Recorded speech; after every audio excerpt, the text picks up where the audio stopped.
కవ్వించడం అంటే అదొక చిన్న దాన్ని ఏమంటారు, ఎంతోసియాస్టిక్ అని చిన్న మీనింగ్, చిన్న టీజ్. నవ్వించే అంటే స్మైలింగ్. చాలా ప్రౌడ్గా ఫీల్ అవుతున్నా అని చెప్పండి. అవును. ఇంకా మీ అన్ని క్వశ్చన్లు నాకేయండి సార్, ఇంకా నేను చెబుతాను. మిమ్మల్ని అడగడం, ఆవిడ నన్ను అడగడం మళ్ళీ. సార్ మీకే సార్. నవ్వుతూ తీసుకున్నా అండి. హరీష్ గారు, సార్ హరీష్ గారు, హరీష్ గారు ఇక్కడ పవన్ కళ్యాణ్ గారు ఈ సినిమా చూసారా ఫైనల్? డబ్బింగ్ అప్పుడు మొత్తం సినిమా చూసారండి. బ్యాక్గ్రౌండ్ స్కోర్తో ఐ థింక్ ఇవాళ చూసేస్తారు, ఇవాళ ఈవినింగ్ చూస్తారు ఆయన అనుకుంటున్నా. ఫస్ట్ రియాక్షన్ ఏంటండి? యా బా, ఎవరన్నా అడిగితే చెప్దాం, నువ్వు ఊరుతుంది, ఎవరు అడగట్లేదు, నేను ఎలా చెప్పాలి. ఆయన సినిమా చూసాక మొన్న ఒక మంచి మాట అన్నారు. ఇంత పెద్ద సినిమా అలవోకగా అనే పదం ఆయనే వాడారు. అలవోకగా నవ్వుతూ మమ్మల్ని అందరినీ నవ్విస్తూ తీసేసామన్నారు. ఆయన రిజల్ట్ గురించి కానీ ఎంత చేస్తుంది, ఎలా చేస్తుంది, అలా ఇంత పెద్ద సినిమా అలవోకగా తీసేసావు హరీష్. అప్రిషియేట్ యువర్ క్రాఫ్ట్మెన్షిప్ అన్నారు. That's the biggest compliment I got for this film. Harish గారు ఇక్కడ సార్. హరీష్ గారు సార్, సార్, ఈ ఉస్తాద్ భగత్ సింగ్ మరో గబ్బర్ సింగ్ కావాలని చెప్పి అందరూ ఆశిస్తున్నారు. అసలు అవసరం లేదనుకుంటా, అంతకు మించి కావాలని కోరుకుంటున్నాం. అంతకు మించి కోరుకుందాం సార్. ఆల్రెడీ చాలా రోజులు అయిపోయింది కదా. ఆల్రెడీ అయిపోయింది. గబ్బర్ సింగ్ గురించి మనం ఇప్పుడు మాట్లాడుకుంటున్నాం. ఉస్తాద్ భగత్ సింగ్ గురించి ఇంకా మాట్లాడుకునే రోజులు రావాలని కోరుకుంటున్నాం. Thank you sir. అయితే దీనికి సంబంధించి మీ మీద ఒకటి ఉంది, అంటే హరీష్ శంకర్ నుంచి వచ్చే ప్రతి సినిమా కూడా ఏదో ఒక రీమేక్ తాలూకు ముద్ర ఉంటుందనేది ప్రేక్షకుల్లో కావచ్చు, బయట జనాల్లో ముద్ర అనేది పడిపోయింది, అభిప్రాయం అనేది ఏర్పడింది. సో అది ఉస్తాద్ భగత్ సింగ్ ఎంతవరకు చేరిపేస్తుంది? సో హరీష్ శంకర్ నుంచి వచ్చే ఏ సినిమా అయినా ఏదో ఒక సినిమా తాలూకు ఉంటుంది అని ఒక ప్రభావం పడింది అంటున్నారు. అది కాస్తో కూస్తో నేను కొంచెం అగ్రెసివ్గా మాట్లాడడం వల్లనో, ట్విట్టర్లో ఎవడన్నా నన్ను కెలికితే అనొచ్చా, కెలికితే పార్లమెంటేనా, కెలికితే దానికి ఇచ్చిన ఆన్సర్ అవ్వచ్చు. ఇంకోటి పని కట్టుకొని చేసేవాళ్ళ ప్రచారం అండి.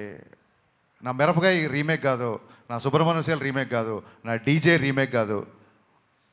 సో పద్దాకా ఇంకా ఏదో అంటున్నారంటే ఇంకా దానికి ఏమంటారంటే, ఇప్పుడు ట్విట్టర్లో లేకపోతే సోషల్ మీడియాలో ఉన్న కామెంట్లకి మనం అన్ని విషయాలు తెలిసిన మనం 85 ఏళ్ల సినీ చరిత్రలో అఫీషియల్గా రైట్స్ కొన్నా సరే ఇది రీమేక్ కాదు, ఫస్ట్ కాడ నుంచి ప్రేక్షకులకి ఇది రీమేక్ కాదని తెలియాలని చెప్పి మాటలు మార్పులు దర్శకత్వం పడ్డ ఏకైక కాడ పడ్డ సినిమా గబ్బర్ సింగ్ అండి.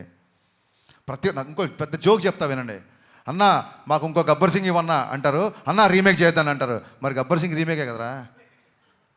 సో మనం ఇలాగ డీటెయిల్గా వెళ్ళామనుకోండి, ఆక్సిమోరాన్స్ అంటారు ఇవన్నీ. వాడు చెప్పేది వాడే కాంట్రాడిక్ట్ చేస్తుంటాడు. అలాంటి విషయాలు పెద్ద పట్టించుకోండి ప్లీజ్. ఫస్ట్ కథ విషయంలో పైగా ఇది రీమేక్ కాదు, కథ మాటలు దర్శకత్వం హరీష్ శంకర్. కాదండి, మీరు ట్రైలర్ చూశారు, టీజర్ చూశారు, ఎక్కడన్నా అనిపించిందా? ఇంకా అంటే ఎంతకాలం ఎంత ఇంకా ఇదే క్వశ్చన్ అయ్యేసరికి నాకు ప్రమోషన్స్ అయిపోతున్నాయి ఈ క్వశ్చన్తో. అది శ్రీలేఖ గారు, శ్రీలేఖ, చెప్పండి. ఈ సినిమా షూటింగ్ టైంలోనే మీకు డాక్టర్ శ్రీలేఖ అయ్యారు కదా.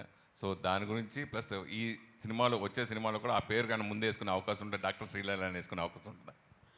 లేదండి, ఐ డోంట్ థింక్ అది నా personal life and that is. Leela garu, sorry to interrupt you.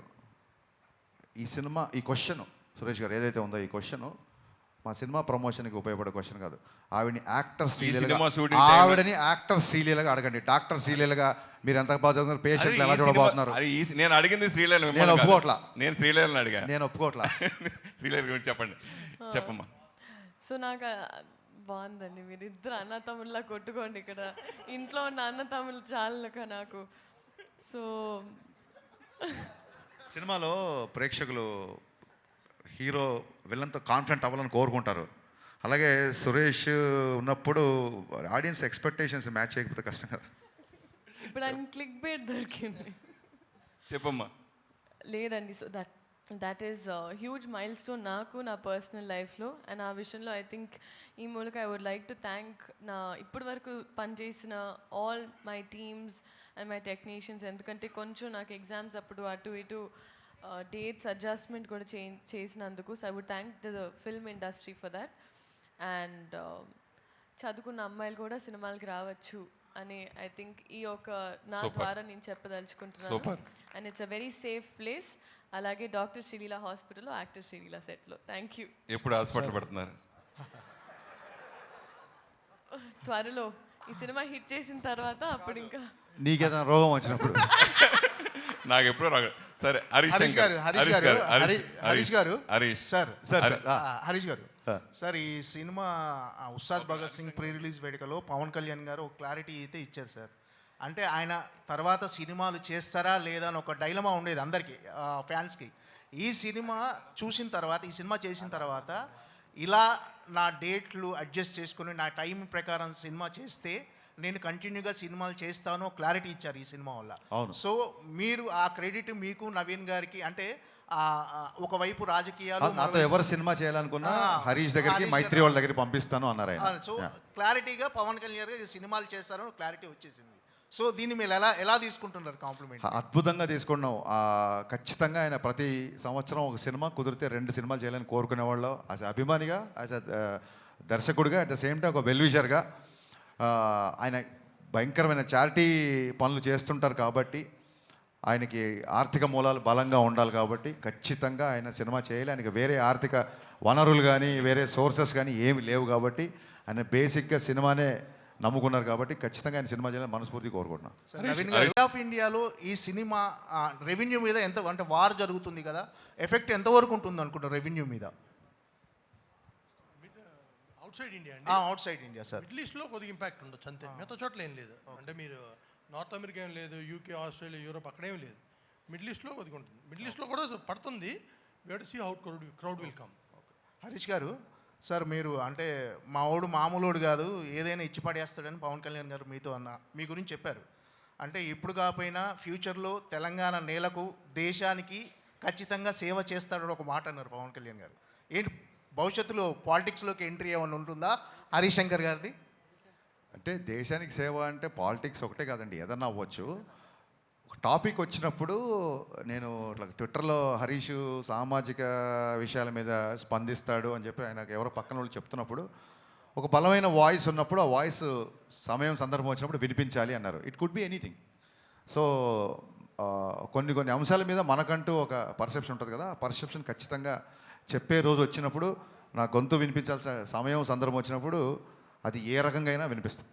ఇందాక హరీష్ గారు మీరు మాట్లాడుతూ కథ ముందు అనుకున్న కథ వేరు, తర్వాత కథ వేరు మారిపోయింది. ఎందుకు మార్చాల్సి వచ్చింది ఆ కథ అంటే? ముందు అనుకున్న కథకి తర్వాత చెప్పాను, నేను చాలా ఇంటర్వ్యూలు చెప్పాను. ఒక లవ్ స్టోరీ అనుకున్నాను, ఖుషి ఎక్స్టెన్షన్ ఒక లవ్ స్టోరీ అనుకున్నాము. దాంట్లో అన్ని కమర్షియల్ ఎలిమెంట్స్ కుదరట్లేదు కాబట్టి ఆ తర్వాత మార్చాల్సి వచ్చింది. సరే, హరీష్ శంకర్లో ఇంత మార్పు రావడానికి కారణం ఏంటి? ఈ మధ్యన వరుసగా క్షమాపణలు చెప్పడం ఇవన్నీ వరుసగా ఏంటి? తప్పు చేసినప్పుడు చెప్తాం. వరుసగా తప్పులు చేస్తున్నాం ఏంటి?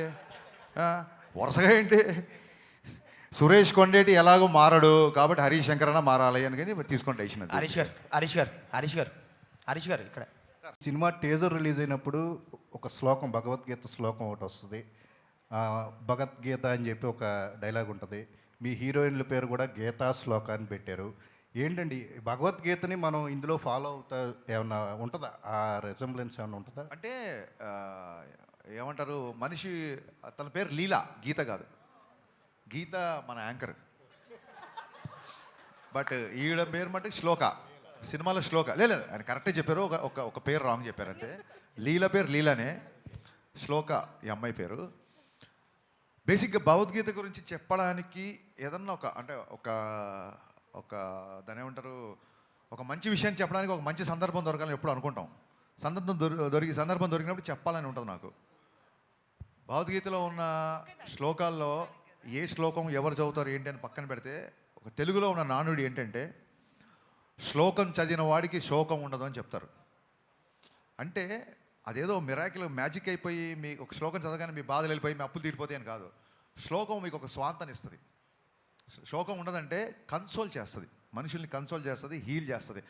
సో ఎందుకో ఈ మధ్య భగవద్గీతకి బాగా కనెక్ట్ అయ్యాను నేను. అందుకే ఇంకో డైలాగ్ కూడా ఉంది, ఇంకా రేపే సినిమా రిలీజ్ కాబట్టి లీక్ చేద్దాం. భగవద్గీత యుద్ధం మధ్యలో చెప్పారు, యుద్ధాన్ని మధ్యలో వదిలేమని చెప్పలేదు. ఈ డైలాగ్ రేపు పొద్దున కళ్యాణ్ గారు చెప్తారు యాక్చువల్గా. సో ఎందుకో తెలియకుండా భగవద్గీత ఇన్ఫ్లుయెన్స్ ఉంది. అందుకే సినిమా గురించి కూడా ఆయన నిన్న చూస్తే ప్రింట్లు వెళ్ళిపోయి ఒక 5 గంటల పైన పడుకొని 20 రోజులైంది. నిన్న ప్రశాంతంగా మార్నింగ్ 5 గంటలకు అన్నీ సెట్ చేసి లాస్ట్ ట్వీట్ అమ్మయ్య అని ఒక ట్వీట్ వేసి ప్రశాంతంగా 5 గంటలు పడుకొని వచ్చా. అందుకే చాలా ఉత్సాహంగా ఉన్నా. ఎంత కలెక్ట్ చేస్తుంది ఏంటి, భగవద్గీతలు చెప్పింది అంటే మీ పని మీరు చేయండి, ఫలితాన్ని వదిలేయండి అన్నారు. బట్ నాకు చాలా లేట్గా అర్థమైంది ఏంటంటే భగవద్గీతలో ఫలితాన్ని దేవుడికి వదిలేయండి అన్నారు. But cinema